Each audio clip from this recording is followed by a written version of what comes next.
Buenas tardes con todos. Muchas gracias por unirse a esta sesión. Bienvenidos a la tercera edición del Festival de Innovación Educativa en su segundo día. Estamos culminando con esta última sesión del día. En nombre de la Universidad Peruana de Ciencias Aplicadas queremos agradecerles por acompañarnos. Mi nombre es Silvana Valareso y hoy voy a presentar este webinar, voy a estar de moderador, el cual se titula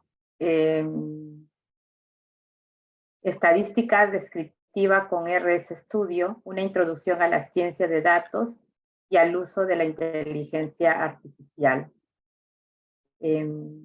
Este webinar, esta charla va a estar a cargo del expositor Jesús Leonardo Vivanco Enríquez.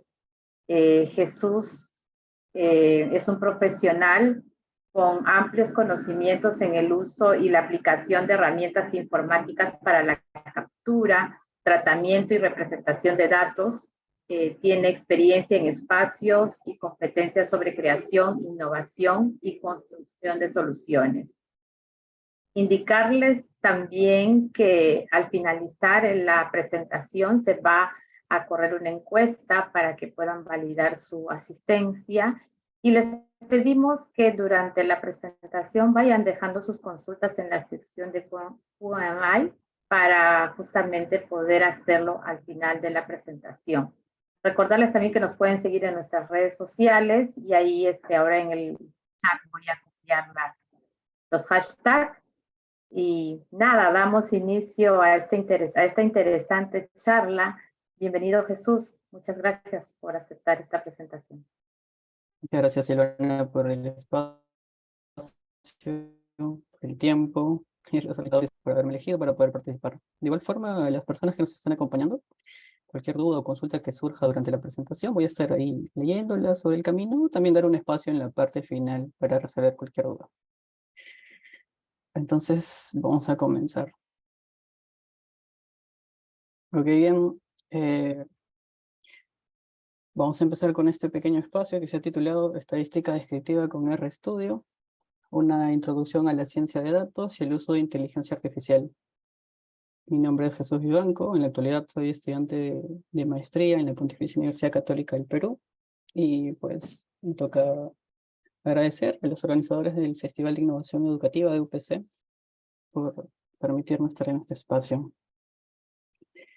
Cuando hablamos de estadística descriptiva, probablemente recordamos en gran medida, como me pasa a mi profesor tratando de dibujar un montón de gráficos y escribiendo sus conceptos en la pizarra. Definitivamente es algo que está cambiando últimamente. Ahora nos ahorramos mucho el tiempo en un montón de procesos y tareas y hay mayor espacio para la discusión, la interpretación. Todo esto gracias a la incursión de la informática y algunas herramientas TICs, en las matemáticas en particular. Dentro de esas herramientas TICs aparece RStudio. R es un programa bastante conocido bajo el enfoque open source. R nace inicialmente como una herramienta libre para hacer análisis estadístico. No obstante, debido a la acogida que toma R, decide enrumbarse por otros lares, de cierto modo, y migrar ya no a ser solo una aplicación de escritorio, sino empezar a utilizar servicios de la nube, y tanto fue así que llegaron de cierto modo, a desvincularse un poco de la marca de RStudio para instalar una serie de servicios un poquito más amplios. En la actualidad, existen servicios que funcionan a través de la web oficial de POSIT. POSIT es uno de los nombres con el que vamos a encontrar en la actualidad, que se llama RStudio, para la construcción de código. Recordemos que RStudio es solamente un IDE, una interfaz mediante el cual hacemos código R. Este es el logo que supuestamente conocemos, pero en la actualidad cuando buscamos en Google RStudio, vamos a encontrar POSIT. Hay toda una historia que se ha tejido detrás, bastante interesante, y sería bueno poder repasarla. Creo que como docentes o personas animadas en el uso de tecnologías e innovación dentro de las matemáticas, siempre es bueno tener una anécdota o una historia detrás de los software o programas que utilizamos, así como también sobre las matemáticas de algunas cosas que hacemos todos los días. Empecemos a hablar sobre un poco de estadística, pero de manera ligera. En estadísticas, por lo general, hablamos de la organización de datos. Dentro de la organización de datos hay una clasificación de variables. Dentro de esta clasificación de variables hay una chance para poder representar de manera gráfica. El gráfico de barras puede representar, es una de las tantas opciones que existen. Puede representarnos, por ejemplo, la nota de alumnos en forma de barras. Cada barra representa la nota de un alumno en particular. A partir de ello podemos interpretar el gráfico que podemos construir observando la distribución de las notas y obtener una idea de cómo se distribuyen las calificaciones en el aula. Lo mismo ocurre con nociones un tanto más complicadas para los estudiantes, como la interpretación de los datos que se obtienen a través de un diagrama de cajas. Probablemente entenderán a qué me refiero cuando hablo de un diagrama de cajas, muchos lo hemos visto, pero a veces se nos dificulta interpretarlo. Y a esto considérenle el tiempo que se toma el docente a veces de dibujar en su pizarra, sea en el aula o de manera virtual, el gráfico como tal. El tiempo que se tarda en dibujar ese gráfico podría ser muy bien aprovechado en la discusión, en la interpretación y en entender qué cosa hace la computadora para hacer lo que hace todos los días, cuáles son las matemáticas que están escondidas detrás. Y es básicamente el mensaje que pretendo dejar. Hagamos una breve introducción sobre la inteligencia artificial. Ya creo que todos hemos googleado de cierto modo qué cosa es, cuáles son las definiciones que existen y cosas por el estilo. No es materia de este espacio, pero es bueno siempre tener una noción cercana. La inteligencia artificial permite a las máquinas aprender y tomar decisiones como lo haría un ser humano. Ojo, es solo un acercamiento, es como lo haría un ser humano. De hecho, Google lanzó BART hace poco con algunas mejoras. Cuando entrevistaron a uno de los CEOs de Google, le preguntaron si es que ellos tenían certeza sobre el uso de BART o las implicancias que podría tener BART. El CEO de Google respondió indicando de que nosotros todavía no conocemos cómo funciona el ser humano, dando a entender de que los algoritmos se están transformando en herramientas tan potentes que son muy complejas de comprender a veces. La inteligencia artificial está presente en aplicaciones como los sistemas virtuales, los autos autónomos y sistemas de recomendación en plataformas de streaming. Esto último es algo que a mí me llama mucho la atención. Como docentes tenemos que comprender en qué comunidades se mueven nuestros estudiantes. En la actualidad existen un montón de herramientas y espacios y comunidades que se construyen. Existen redes sociales como Reddit, espacios de interacción como Discord, que probablemente para nosotros son un poco extraños, pero que para el mundo gamer y para el mundo del streaming son muy comunes. De hecho, una de las inteligencias artificiales muy conocidas apareció y se hizo famosa a través de Discord. La inteligencia artificial últimamente se ha hecho muy famosa a partir de ChatGPT. ChatGPT, que es una de las herramientas que tiene una empresa que se llama OpenAI, cuyo CEO es Sam Altman. Además de ChatGPT, existe DALL-E, que ayuda a generar imágenes, pero hoy nos vamos a centrar en ChatGPT. ChatGPT es un algoritmo generador de texto, es decir, que puedes generar texto a partir de él. Es un algoritmo que se entrena constantemente, es por eso que algunas personas han podido encontrarle algunos errores. No nos debería de sorprender, recordemos que los algoritmos de Machine Learning se entrenan. Otro detalle que debemos de considerar es que las inteligencias artificiales y estos algoritmos se clasifican en el poder que tienen sobre algún objeto en particular. ChatGPT procesa texto, es decir, que cuando le pedimos que haga una imagen, te va a indicar que no lo puede hacer. Por eso existe DALL-E. Existen en la actualidad herramientas de inteligencia artificial que ya integran otro tipo de, entrando al lenguaje técnico, de análisis de imágenes, que sin duda alguna son muy interesantes, pero es bueno que como docentes tengamos certeza y noción de qué cosa está GTP, de qué hablamos cuando hablamos de inteligencia artificial y qué cosa hay detrás. Como les decía, a través de estas comunidades que existen y que a veces desconocemos, sea a través de Reddit o Discord, que es una de las que yo suelo frecuentar mucho, apareció un día Midjourney.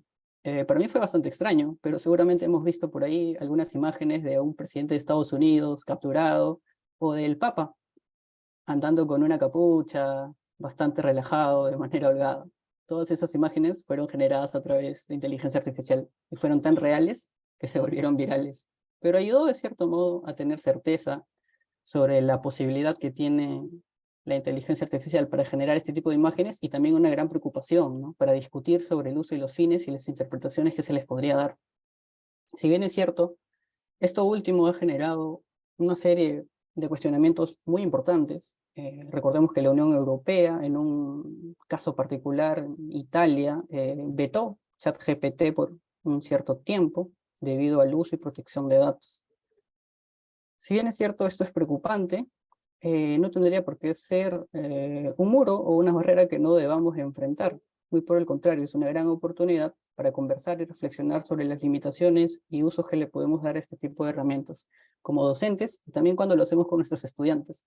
Probablemente ya nos hemos enfrentado con tareas resueltas a través de inteligencia artificial y debemos de preguntarnos nosotros mismos cómo es que estamos evaluando ahora, lo cual también es una discusión muy interesante y amena que se puede tranquilamente iniciar en algún momento, en algún espacio. Reflexionemos un poco.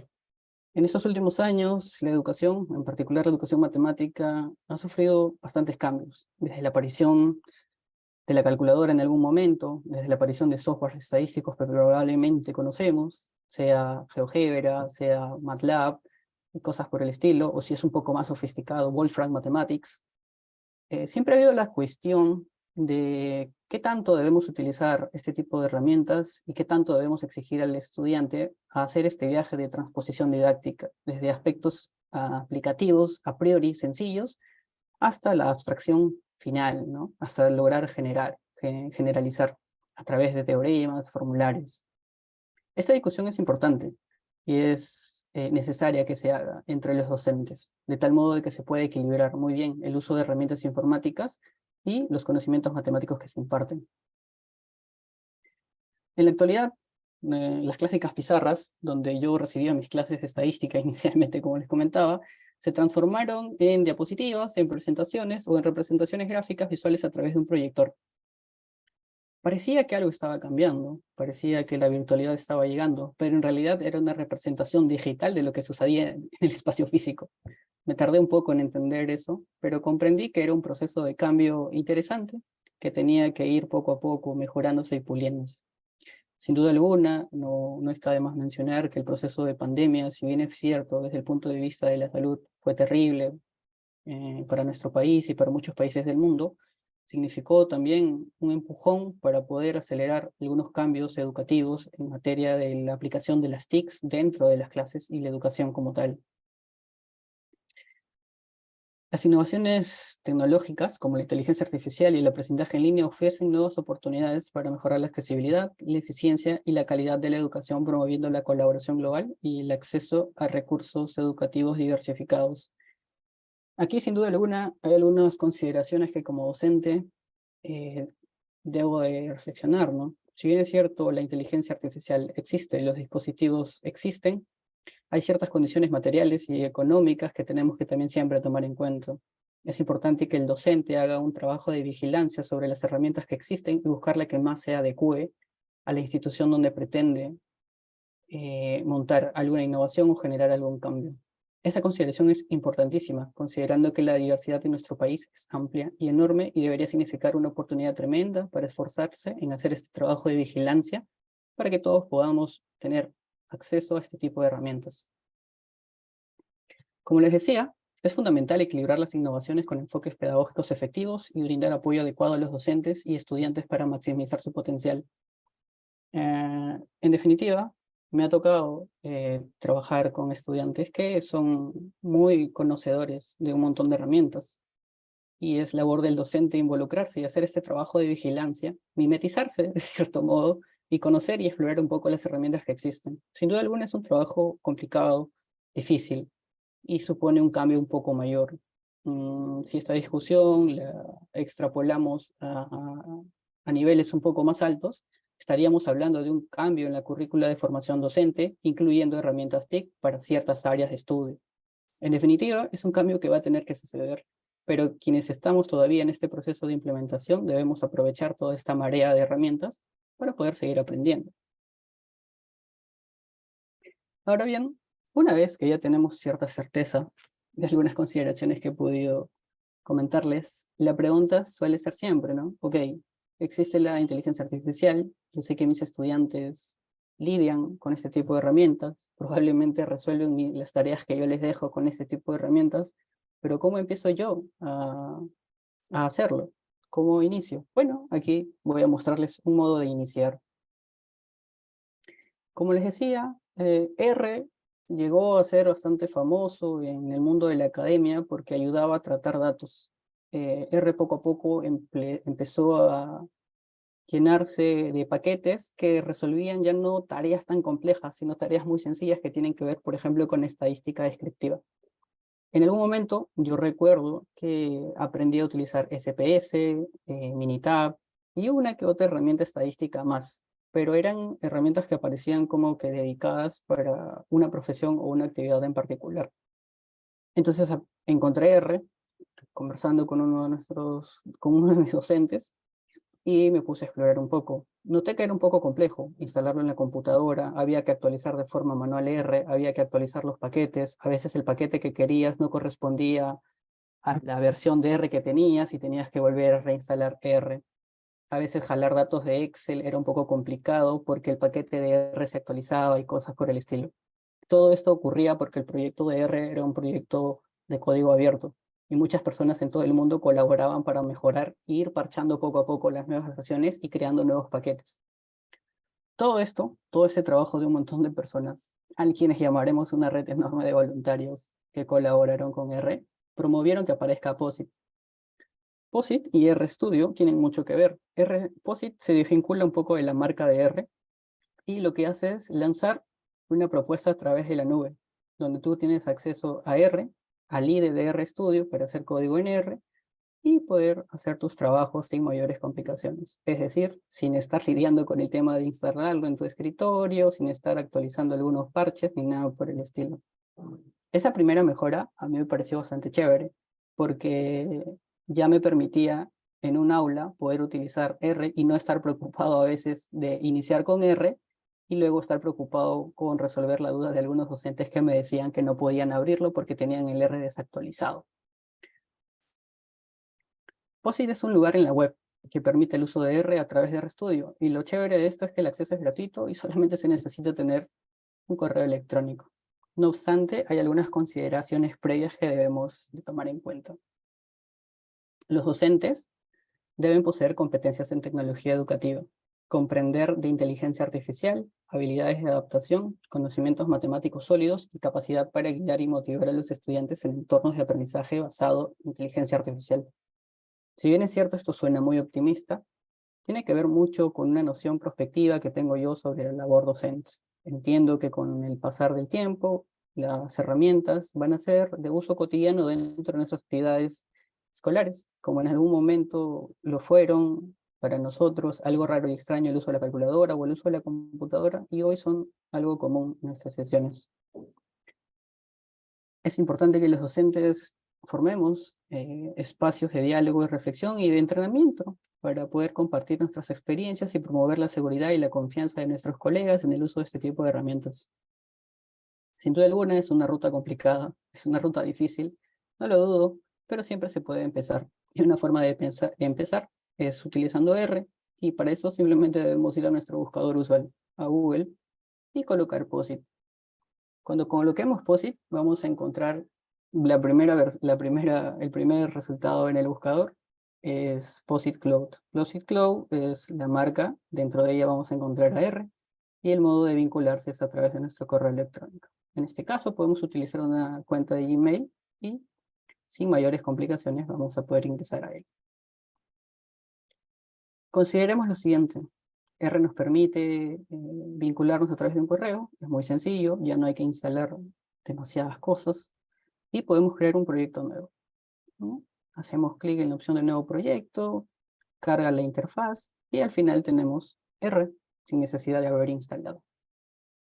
Entonces, ya que estamos haciendo este viaje, ya que tenemos certeza de que existen herramientas sencillas, simples, hagamos un ejercicio y empecemos un poco para ver qué cosas se puede hacer. Yo configuro mi herramienta de R en modo oscuro, es una opción personal, con muchos profesores o estudiantes a veces me piden que cómo lo hago, y siempre es una oportunidad para acercarse con el estudiante e indicarle las cosas que puede hacer. Todos esos pequeños detalles son cosas que uno aprende sobre el oficio. Vamos a considerar entonces mostrar gráficos estadísticos a partir de la construcción de código en RStudio a través de POSIT, y hacer una representación y una interpretación de gráficos. Vamos a simular, estamos en una aula de clases y que queremos hacer ello. Así que aquí vamos. Yo ya tengo previamente cargado R, y frente a lo que van a tener nuestros estudiantes es básicamente una vista como esta.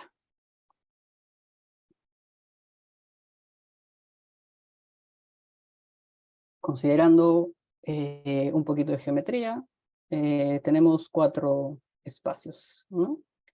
En la superior izquierda es la parte donde hacemos código, en la superior derecha es donde se cargan los objetos que invocamos a través de nuestro código o que creamos. En la inferior izquierda es nuestro espacio de deploy, de desarrollo.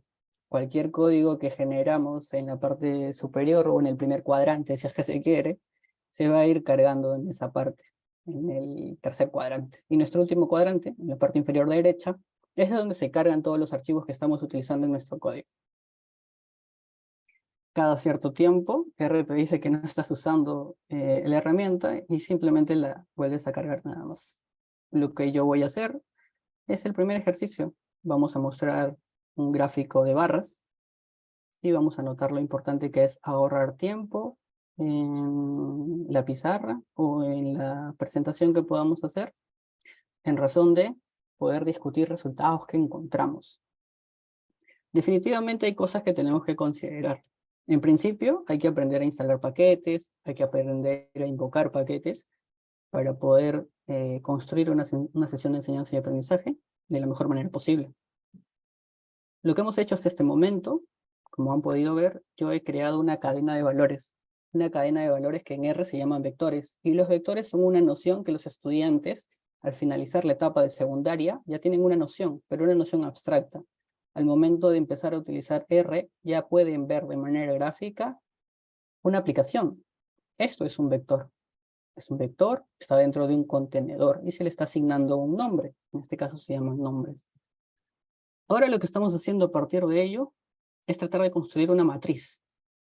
Vamos a decirle a R que tenemos una lista de 15 alumnos y vamos a construir una matriz. Esta matriz me va a ayudar a construir la tabla que yo deseo. Todo esto está ocurriendo mientras nosotros podemos seguir conversando con nuestros estudiantes e indicándoles que todo lo que hemos podido aprender en el espacio teórico o en sesiones anteriores o en grados anteriores está ocurriendo. Aquí es de mucha importancia la labor del docente para indicar que hay nociones estadísticas que están sucediendo. Y bueno, aquí está. Hemos creado un gráfico de barras. Un gráfico de barras donde se refleja la nota que cada estudiante ha ido obteniendo.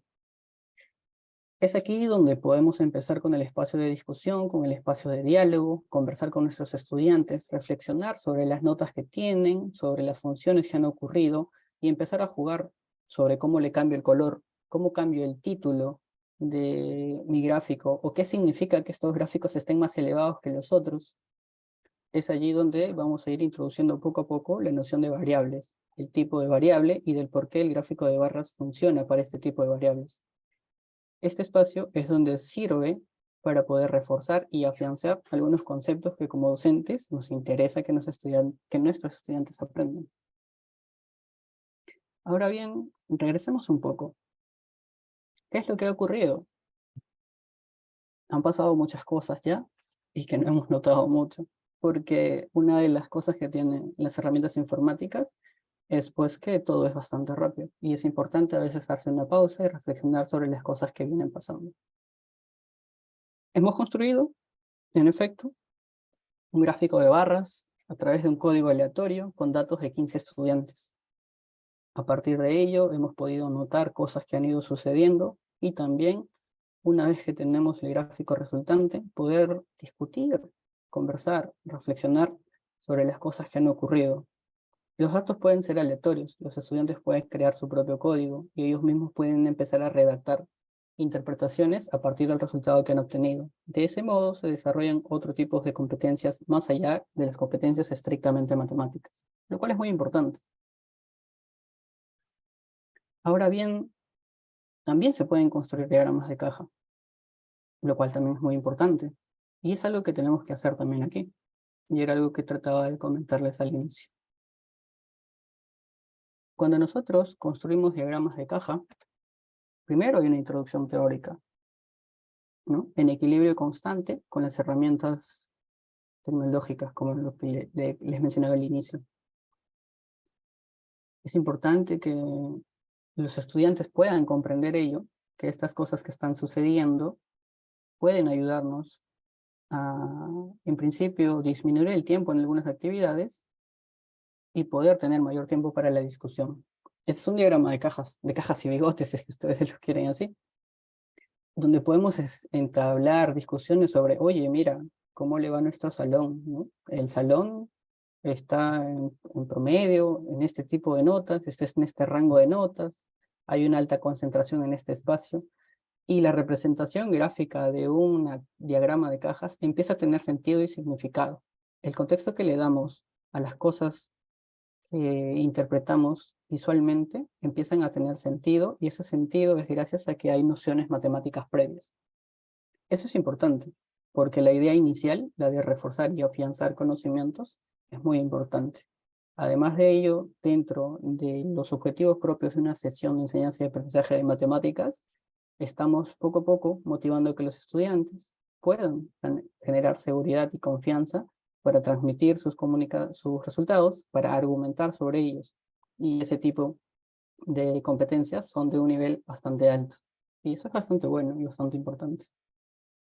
Ahora bien, sigamos. Todo esto ha ido ocurriendo y es importante tener certeza de ello, es importante reflexionar y hacerlo de manera colaborativa. Los docentes de matemática tenemos que compartir experiencias, promover la seguridad y la confianza entre nosotros y el resto de colegas, en razón de construir sesiones que estén interrelacionadas dentro de una organización educativa, ¿no? La organización de tareas es muy importante. Ahora bien, sigamos. Hemos hecho un par de gráficos. Ahora hagamos gráficos estadísticos para conocer las conexiones en nuestra aula en RStudio a través de un POSIT, representación e interpretación de gráficos. ¿A qué me refiero con estudiar las conexiones? Existe algo que se llama análisis de redes sociales y es bastante interesante.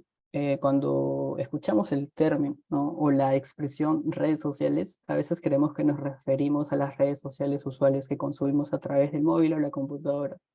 Esas también son redes sociales, pero las redes sociales siempre han existido. La interacción entre los seres humanos ha existido desde hace muchos años, solo que a través del uso de la tecnología, estas se han potenciado tremendamente, hasta el punto de que cuando pensamos en redes sociales, solamente pensamos en algunas en particular. Las interacciones sociales en el aula o en nuestros colegios son importantes de comprender y entender. Y RStudio, a través de estadísticas no tan complejas, puede ayudarnos a comprender ello y al mismo tiempo compartirlo con nuestros estudiantes, de tal modo que ellos mismos también puedan comprender qué cosa está pasando en su aula. Otra vez, vamos a utilizar RStudio para poder graficar esto que les he comentado. Vamos acá. Entonces, regresamos otra vez a nuestro concepto de matriz. Tenemos una matriz de 15 estudiantes y deseamos saber cómo nos va, cuáles son las interacciones que existen en el aula, quién interactúa con quién. Recordemos que son 15 estudiantes, elegidos de manera aleatoria. Aquí, acabamos de construir una red de conexiones en nuestra aula. A ver, voy a ampliarles la vista para que puedan verlo acá, ¿no? A través de código sencillo, hemos podido graficar red de conexiones en el aula. Es decir, de este modo podemos saber qué estudiante habla mucho con tal estudiante o qué estudiante suele pedirle apoyo a otro estudiante. Es decir, podemos estudiar cómo interactúan nuestros estudiantes. Y de hecho podríamos extrapolar este tipo de estudios a cómo interactúan nuestros docentes. Y es una buena invitación para que nuestros estudiantes puedan ir comprendiendo que los estudios en matemáticas y los temas que a veces se rozan en física tienen aplicaciones prácticas a través de este tipo de código. Y que sus aplicaciones tienen mucho que ver con estudios que se hacen para comprender el comportamiento del ser humano. Eso podría ayudar a motivarlos a continuar explorando en las actividades matemáticas que se hacen y a tener una noción en principio un poco más amplia de qué cosas son las redes sociales y de cómo pueden utilizarse las herramientas de código para poder seguir ejercitando su curiosidad Pero ahí no queda, ¿no? Porque de hecho hay muchas cosas que se pueden hacer. Un estudiante puede decirme, ok, eso se ve chévere, se ve bacán, pero yo quiero saber quiénes son. Entonces simplemente colocamos el nombre de los estudiantes que están interactuando, ¿no?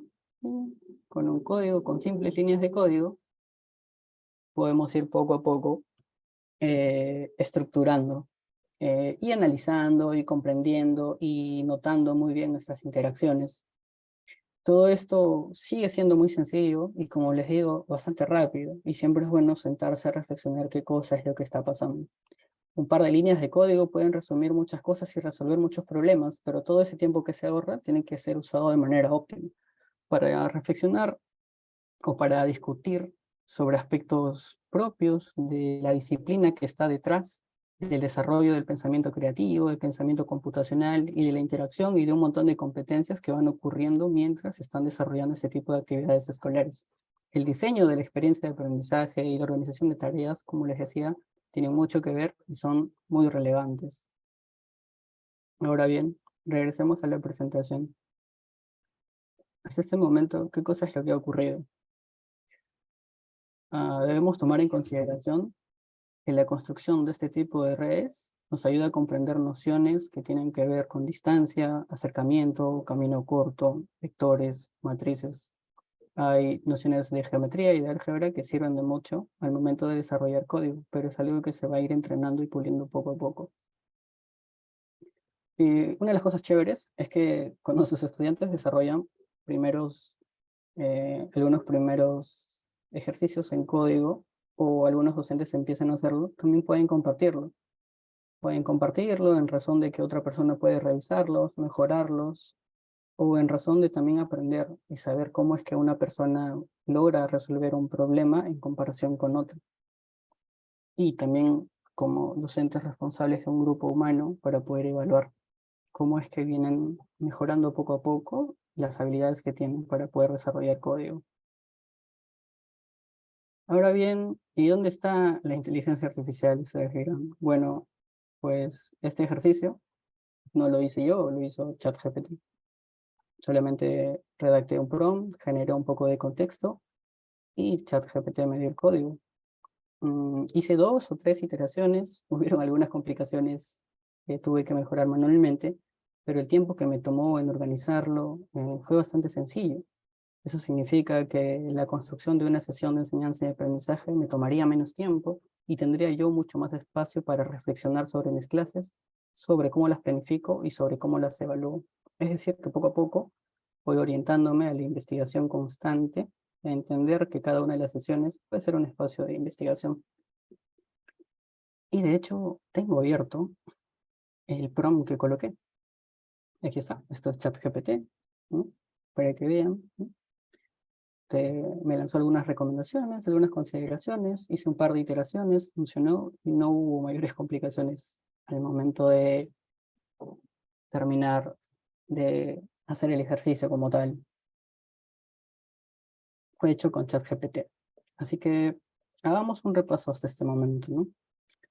Es importante tener nociones sólidas sobre conceptos matemáticos y estadísticos. Eso es muy importante. Y el orden que considero yo es que las personas responsables de impartir el uso de ese tipo de herramientas deben tener experiencia.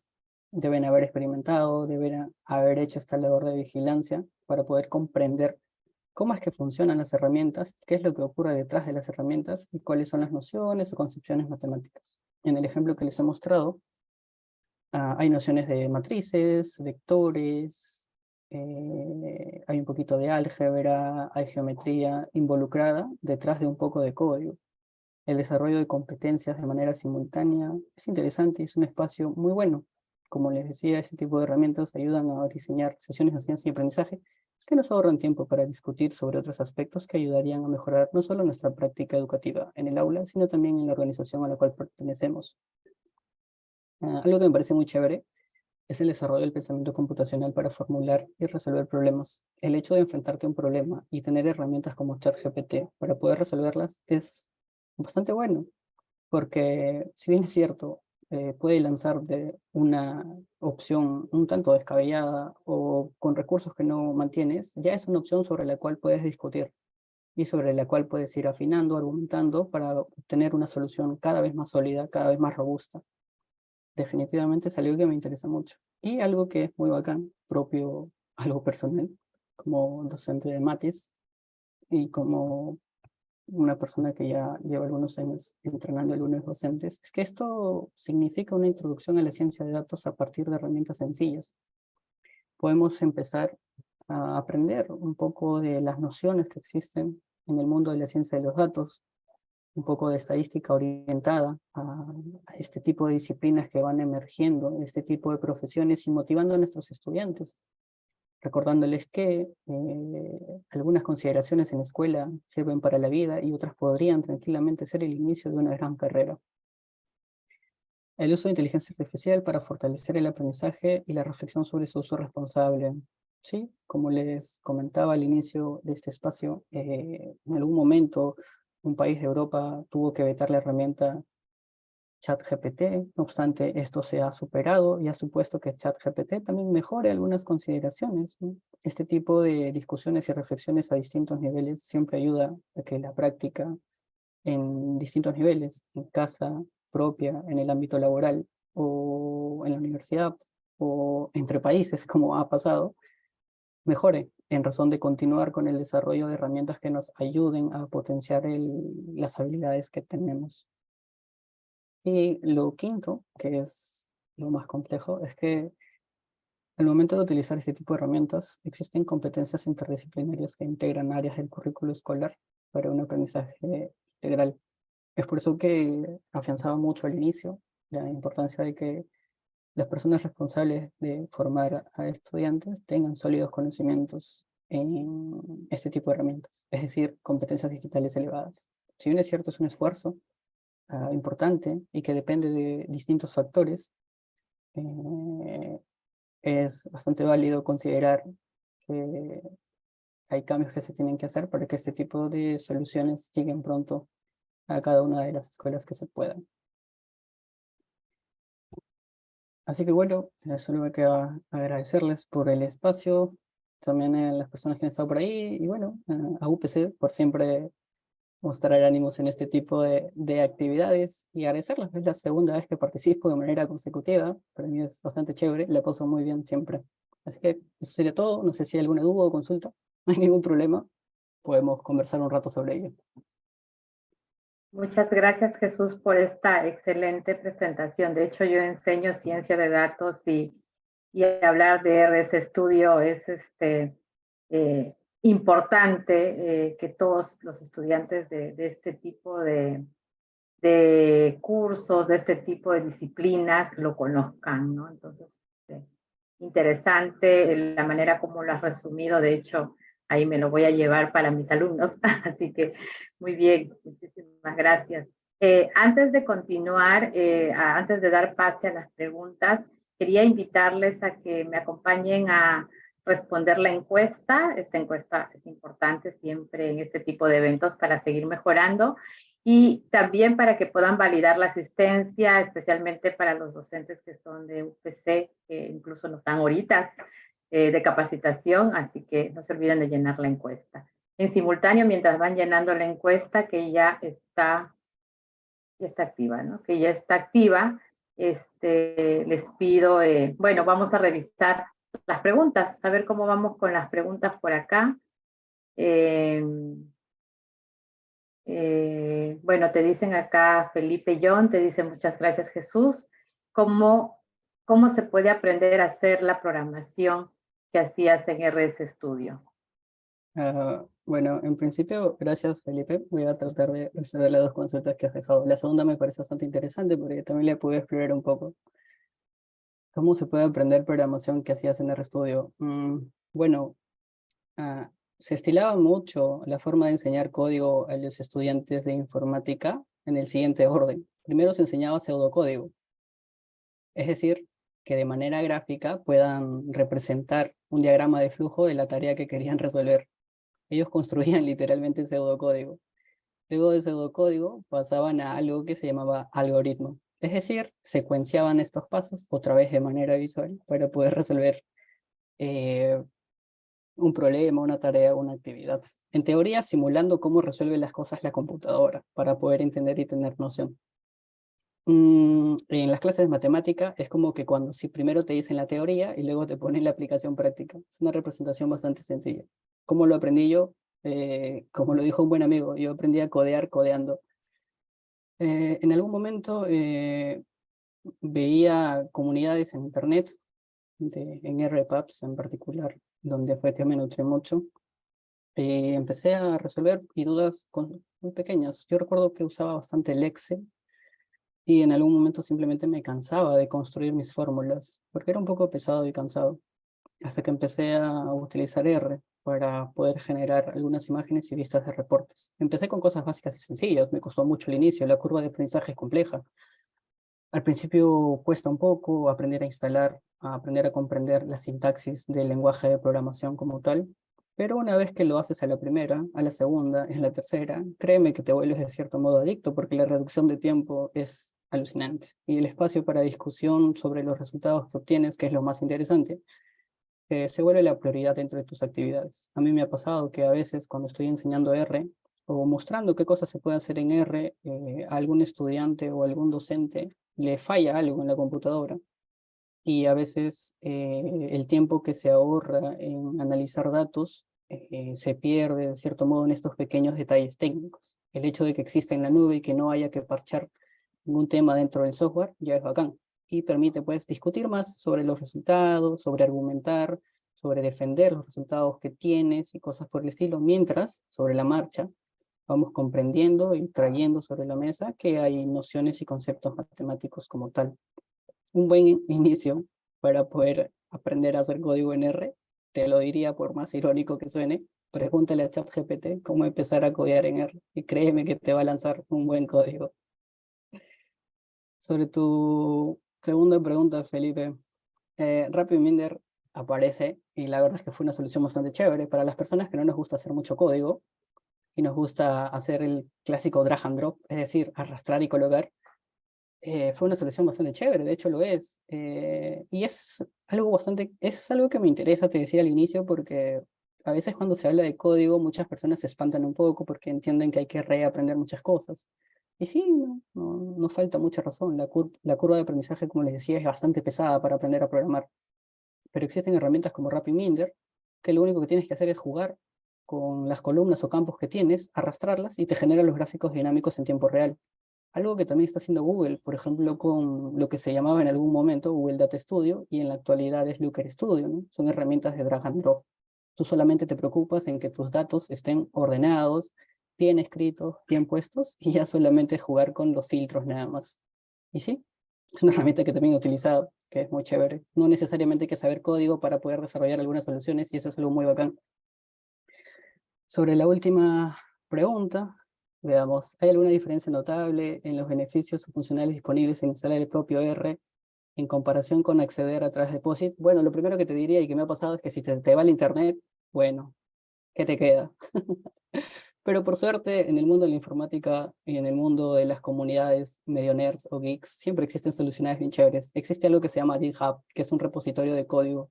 GitHub lo puedes vincular de manera remota con tu escritorio y si en algún momento se te pierde el internet, tranquilo, vas a poder recuperar tu código. En el caso de POSIT y R, la principal dificultad definitivamente es la conectividad. No es muy exigente, pero si pierdes la conectividad del todo, por suerte existe el autoguardado, POSIT autoguarda las cosas como si fueran tus documentos en Google Sheets y pues va chévere. Otra complicación es que si bien es cierto, la versión nube de R es bastante chévere, solamente te permite navegar una cierta cantidad de horas durante un mes. Luego ya hay algunos planes en los cuales tú puedes optar. Pero como te digo, con 2, 3 ejercicios que puedas ejecutar en el mes con tu grupo de estudiantes, ya los estás motivando a hacer código como tal, ¿no? Y eso ya es un gran win para el docente. A ver, Rafael me dice, ¿cómo cambiará la importancia, supongo, importancia de la estadística con la aparición de la CIA? Una discusión, nada nueva. Si ya tengo en el móvil N+1 apps estadísticos, ¿alguna reflexión? Uf, muchas en realidad, no solo alguna.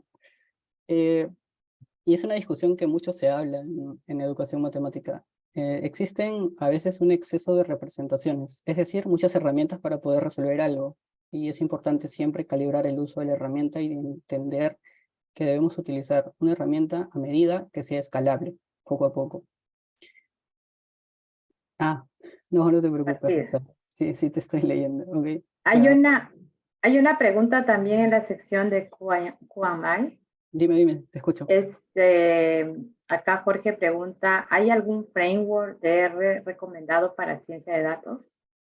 Muchas en realidad, pero yo te diría que puedas iniciar, por ejemplo, con que Iris. Iris es una base de datos de una colección de flores. De hecho, hay mucha gente que ha desarrollado libros enteros, hay blogs, hay comunidades que se han construido a partir de Iris. Iris es una colección de una base de datos de flores, sobre sus semillas, sobre sus hojas, sobre sus pétalos, y a partir de ello se construye desde herramientas, no, desde soluciones en estadística descriptiva básica, hasta herramientas predictivas de Machine Learning, aprendizaje supervisado, no supervisado y de reforzamiento. Cosas muy bacanas y muy chéveres.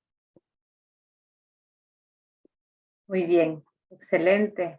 Bueno, muchísimas gracias. Muchas gracias por sus preguntas. Muchas gracias, Jesús, por acompañarnos por segunda vez. El próximo año también lo vamos a hacer, así que no solo Jesús, sino todos los que participan ya saben que pueden postular sus experiencias y aquí tenemos 3 días de bastante aprendizaje. Hoy día literal ha sido de IA y creo que todos tocaron el tema de ChatGPT. Así que muchísimas gracias. Terminamos hoy día con todo este tema de inteligencia artificial. Si no han podido verlas todas las sesiones, porque todas han estado buenísimas, pueden ver la grabación que luego en la página de Innovación Educativa vamos a publicar. Así que incluso de Jesús podemos volver a ver su presentación. Así que muchísimas gracias. Cerramos hoy día. Muchas gracias, Jesús. Muchas gracias con todos y nos vemos mañana. Mañana seguimos y arrancamos a las 9 con Nos, una gran expositora también. Muchas gracias. nos Muchas vemos gracias, mañana, Jesús. cuídense. Muchas gracias a todos y todos, cuídense. Chao, chao.